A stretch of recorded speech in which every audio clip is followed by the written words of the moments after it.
सुप्रभात बच्चों। बच्चों, आज हम काव्य खंड का पाठ 8 पढ़ने जा रहे हैं, जिसका नाम है कन्यादान। कन्यादान जो है एक कविता है और इसके जो कवि हैं वो ऋतुराज जी हैं, है ना बच्चों। ये जो चित्र दिखाई दे रहा है वो ऋतुराज जी का है। चलिए सबसे पहले हम ऋतुराज जी के जो जीवन परिचय है उसको देख लेते हैं। ऋतुराज का जन्म सन 1940 में भरतपुर में हुआ। राजस्थान विश्वविद्यालय जयपुर से उन्होंने अंग्रेजी में एमए किया। 40 वर्षों तक अंग्रेजी साहित्य के अध्यापन के बाद अब सेवानिवृत्त लेकर वे जयपुर में रहते हैं। तो ऋतुराज जी का जन्म जो है 1940 में भरतपुर में हुआ था और उन्होंने अंग्रेजी में एमए पास किया। लेकिन कौन से कॉलेज से पास किया था? उन्होंने पास किया था, क्या पास किया? एमए, है ना। तो एमए कहाँ से करा था उन्होंने? राजस्थान विश्वविद्यालय जो कि जयपुर में है। तो उन्होंने अपना एमए जयपुर से किया और फिर वहाँ पर अध्यापन कार्य भी किया। ठीक है, 40 साल तक उन्होंने अंग्रेजी साहित्य में अध्यापन कार्य करा और उसके बाद वो वहाँ से रिटायर हो गए, है ना। उस पद से रिटायर हो गए। कौन सा पद? जो वो अध्यापन जो कार्य करते थे ना इंग्लिश लिटरेचर में। उनके अब तक 8 कविता संग्रह प्रकाशित हो चुके हैं। इनमें एक मरण धर्मा और अन्य पुल पर पानी, सूरत निरत और लीला मूर्खर अरविंद प्रमुख है ना। तो ये जो सब जितने भी अभी पढ़े ये सब उनकी कविताएं हैं, सब कविता संग्रह है। ठीक है, इसी प्रकार से उन्होंने सोमदत्त परिमल सम्मान, मीरा पुरस्कार, पहल सम्मान और बिहारी पुरस्कार मिल चुके हैं। ठीक है, तो ये इन पुरस्कारों से भी सम्मानित हो चुके हैं।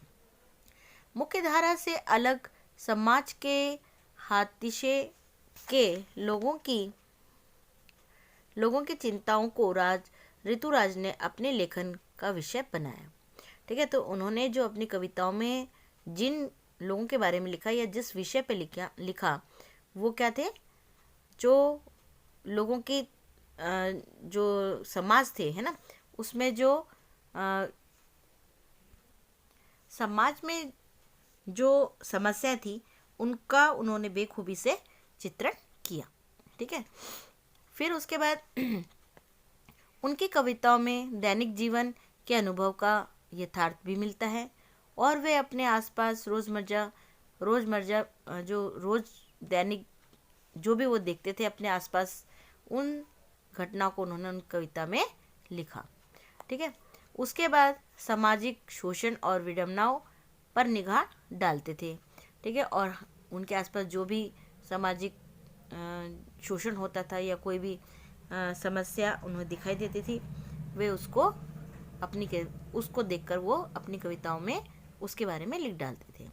ये कारण है कि उनकी भाषा अपने परिवेश और लोक जीवन से जुड़ी हुई है। ठीक है, और उनकी भाषा भी कैसी थी? सरल थी, है ना। जो उनके अपने परिवेश जो उनने आसपास देखा उसको सरल भाषा में व्यक्त किया। लोक जीवन से जुड़ी हुई बातें थी, इसलिए उनका भाषा भी सरल थी। ठीक है, अब उन्होंने जो कविता लिखी उसका क्या नाम था? कविता का कन्यादान, है ना। तो कन्यादान में क्या लिखा है यहाँ पे उसका सारांश लिखा हुआ है।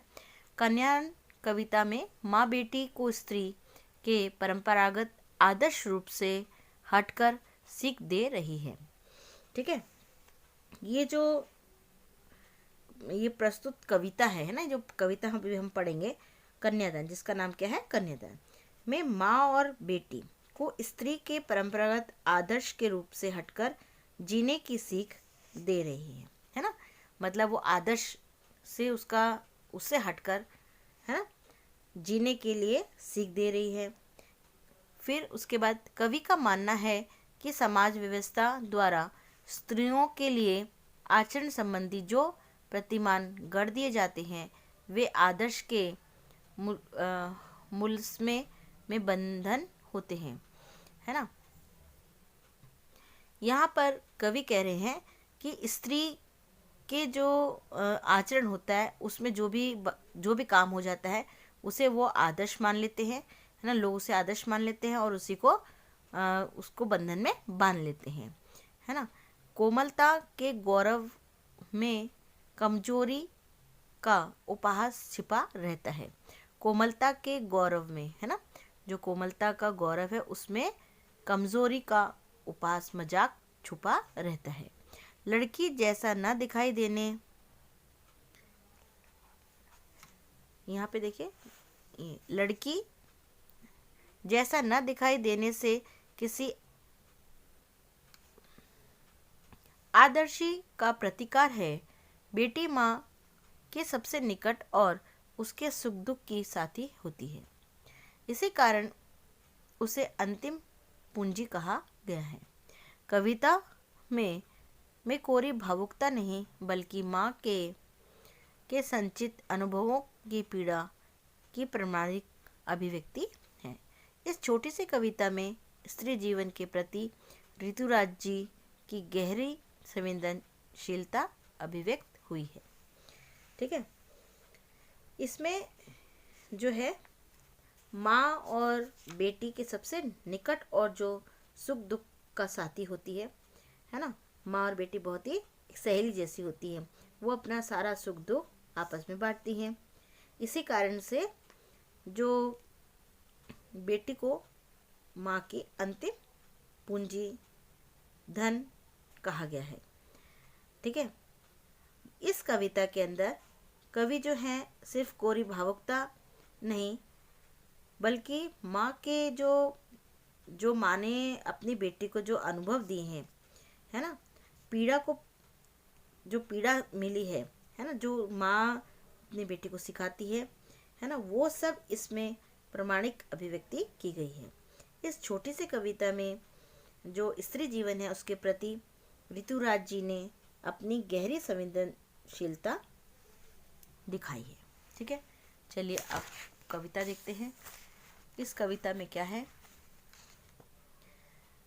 ये कविता है कन्यादान, है ना। कितना प्रमाणित था उसका दुख, लड़की को दान में देते वक्त वैसे वही उसकी अंतिम पूंजी हो। लड़की अभी सियानी नहीं थी, अभी इतनी भोली सरल थी कि उसे सुख का आभास तो होता था, लेकिन दुख पाशना नहीं आता था। पाठिका थी वह धुंधले प्रकाश की, कुछ तुर्कों में कुछ लयबंद पंक्तियों की। यहाँ हम पहले कठिन शब्द देख लेते हैं। प्रमाणित, जो प्रमाणिक है इसका मतलब क्या होता है, इसका मतलब होता है यथार्थ, वास्तविकता, है ना। उसके बाद अंतिम मतलब आखिरी, है ना। उसके बाद सयानी मतलब समझदार। फिर उसके बाद है आभास मतलब प्रतीत होना। बाचना मतलब समझना। पाठिका मतलब होता है पढ़ने वाला या समझने वाला। पाठिका मतलब पढ़ने वाला। ठीक है। धुंधले जो कि स्पष्ट दिखाई नहीं देता है। प्रकाश मतलब रोशनी। फिर लयबद्ध मतलब लय से बंधी हुई, जो राग होती है ना, लय जो होती है उससे बंधी हुई, है ना। अब इसका अर्थ देखते हैं हम। यहाँ पर कवि ने विवाह के बाद जो कन्यादान करते समय माँ की जो पीड़ा होती है उसका चित्रण किया है। ठीक है बच्चों, आप लोग सब संदर्भ लिखेंगे पहले, है ना। तो संदर्भ में क्या लिखते हैं आपको पता है। सबसे पहले हम कौन सी पाठ्य पुस्तक से आपका जो काव्य, कविता या कोई भी पद है या जो भी है ना, कविता की जो पंक्तियाँ हैं वो कहाँ से ली गई है ये हम लिखते हैं। तो पुस्तक का नाम लिखते हैं, फिर कौन से पाठ से ली गई है ना, कविता का नाम लिखेंगे, और उसके बाद उनके रचयिता या फिर जो कवि है उनका नाम लिखते हैं ना। कैसे लिखेंगे, जैसे प्रस्तुत पंक्तियाँ हमारी पाठ्य पुस्तक कौन सी पुस्तक है, ये क्षितिज, है ना। तो क्षितिज भाग 2 से ली गई है। और कविता कौन सी है, कन्यादान।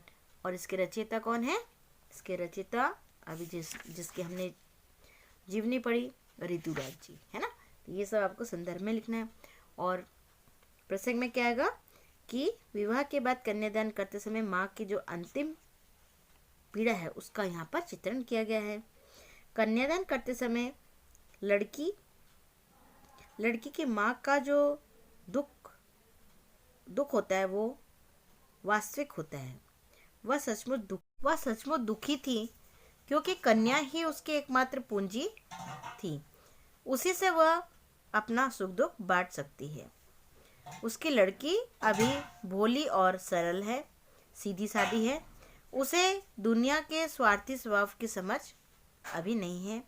उसे ससुराल की कठोर जो सच्चाइयाँ हैं और जो पुरुष प्रधान समाज का जो बंधन है उसका ज्ञान नहीं है। उसे विवाह के सुखों का कुछ एहसास तो था, किंतु वैवाहिक जीवन के जो झंझट होते वो और दुखों का ज्ञान उसे नहीं था। उसे सुख में छुपे दुखों की समझ नहीं थी, है ना, नहीं थी। उसे तो बस वैवाहिक जीवन में एक अस्पष्ट प्रकार सा दिखाई या एहसास था, अर्थात सुखों की एक अस्पष्ट सी कल्पना थी। वह तुर्कों और लय से बंधी काव्य पंक्तियां को पढ़ना चाहती है। आशय यह है कि उसे विवाह के केवल सुरीले और मोहक पक्ष का पता चलता है। वह कल्पना के सुखों में जीती है ना। अब दूसरा देखते हैं। माँ ने कहा, पानी में झांककर अपने चेहरे पर मत रीझना।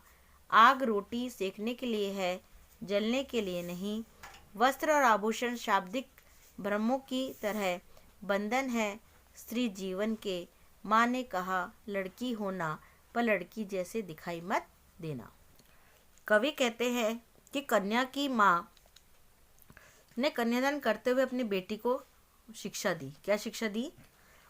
कि बेटी, तू ससुराल में जाकर अपने सौंदर्य पर मुक्त मत हो जाना। अपना चेहरा देखकर, है ना, दर्पण पर, किसमें अपना चेहरा देखते हैं? शीशे में ना। तो उस शीशे में अपना चेहरा देखकर उस पर मुक्त मत हो जाना। कहने का तात्पर्य है कि ससुराल में लोग तेरी सुंदरता की प्रशंसा करेंगे, तो अपनी आंखों में सुंदरता देखकर अपने पर मोहित मत हो जाना। अगर ऐसा करेगी तो मुग्धता तेरे बंधन का कारण बन जाएगी। फिर वो अपनी बेटी से कहती है कि बेटी, सावधान हो जाना, है ना। अगर आग से बचकर रहना। आग तो रोटी सेकने के लिए होती है, ना कि जलकर मरने के लिए। तू सावधान हो जा। अतः तू सावधानी से अपना जीवन निर्वाह करना। घर गृहस्थी के काम जरूर संभालना, किंतु किसी अत्याचार को नहीं सहना। तुझे जो सुंदर सुंदर वस्त्र और गहने मिलेंगे उसके बहकावे में मत रह जाना। बहू को घर गृहस्थी के बंधन में बांधने के ये तो शस्त्र के समान है, अशस्त्र के समान है, ठीक है ना। कपड़ों गहनों से यह भ्रम हो जाता है कि ससुराल के लोग तुझे बहुत प्यार करते हैं। वास्तव में वे ऐसा करके तुझे कोल्हू का बैल जैसा बना लेंगे। इसीलिए अपनी बेटियों को अच्छी तरह से समझ ले।